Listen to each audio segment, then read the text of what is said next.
Hi everyone!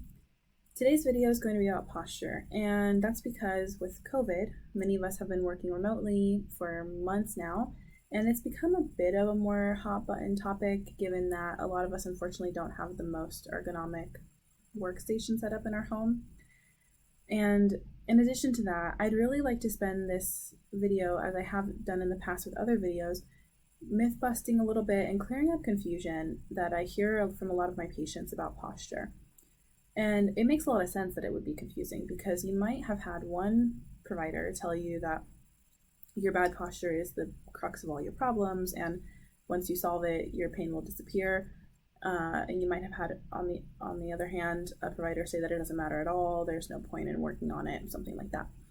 So it is true that in the past, and still today by some providers, the perceived importance of posture was huge, really significant. And in the more recent years, there have been a number of studies demonstrating negative or no relationship at all between pain and posture. However, you might have anecdotally noted that you do feel better when you work on your posture. However, pain reduction with posture correction or engagement has a lot to do with so many other factors.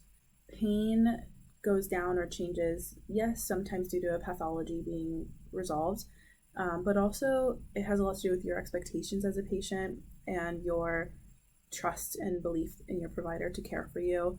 It also is heavily influenced by your environment externally and internally. There's just so much more that goes in regarding pain reduction that it's really hard to draw this simple causal relationship. However, it can be beneficial to work on your posture, and that's namely because as human beings, we're meant to move. And being in a static, prolonged position, whether it's slouched or perfectly upright, is not ideal. I really like the phrase, your next posture is your best posture, because it implies consistent or regular movement, bringing movement into the body. There's a really great article on painscience.com about posture, and it's patient friendly, so you don't need a medical degree to understand it, but it's also well sourced. So if you do have a medical degree or you just want to look into their references, that's available to you as well. And it's very thorough. I like how it goes into the nuances of posture instead of just giving a blanket explanation. So the most common posture that we say that folks are afflicted by is the forward head, rounded shoulders posture. And this is mostly due to the fact that we have a lot of our working space in front of us, right? Our arms are stretched out often, or we're looking down while we're texting, etc. And the thing is that it's not bad. I tell my patients it's not bad to go into those positions. However, we want to be able to move out of them at some point. And when posture becomes having a negative influence on your body and on your symptoms is when it has limited your ability to move. So what I mean by that is our sarcomeres, our muscle fibers, they will actually shorten and shrink the longer that we're in a shortened position. So for example, when I'm like this, my pectoral muscles are shorter, and my muscles in the back of my body, the mid-traps and rhomboids, are elongated. And over time, not to mention the changes that are happening in joints and things like that, those are just the muscular structures. But over time, those muscles in the front will physically get shorter, and then the muscles in the back will physically elongate. And neither of these are ideal because when muscles are too short or too long, they can't latch on and get a good recruitment. They want to be at this nice middle ground. It's called the length tension relationship of the muscles. So with that in mind, I would love to show you some simple exercises that you can do as part of a little mini break in your workday that can help you reverse your positioning. But please, the big takeaway here is that I don't want you to feel that you have to stay perfectly upright at all times or that you're destroying the discs in your spine or something like that, because that's simply not true. But it is important that we have access to other directions of movement later on. So please enjoy the following video. Feel free to leave any questions or comments below. I love to hear your feedback. And I hope that this helps. Thanks. So the first exercise is called banded shoulder external rotation. And here we're thinking about squeezing the shoulder blades together, trying to keep the elbows pretty close in to the side body.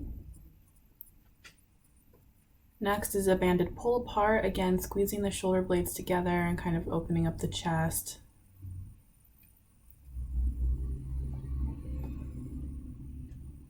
Trying to minimize any head or neck movement. This is called a chin tuck. Here you want to try to make sure that the really big muscles of the neck are soft, and it's not a big movement, it's just a subtle nod, like you're trying to give yourself a double chin. You can hold this for 6 seconds and then relax for 6 seconds. Next we have the cat-cow yoga pose, a pretty well-known one. And here when we round up, you want to think about tucking the tail. And when you drop your chest forward, you want to think about moving through the upper back rather than just sticking out the tail in the lower back. I really love this one. It's a foam roller thoracic spine extension. So you're going to start with the foam roller at the base of the ribs, and your butt is on the floor. You're leaning back like you're trying to touch your head to the floor, and then you slide down to the next vertebrae. So it's a segmental movement. This is different from what you might commonly see with the butt lifted and just sliding up and down. So you'll go from the base of the ribs up to that really bony prominence at the very, very bottom of the neck. And then you'll just repeat the process in the reverse direction. You don't need to do a big sit up whenever you come out of this. Just coming back to neutral is fine.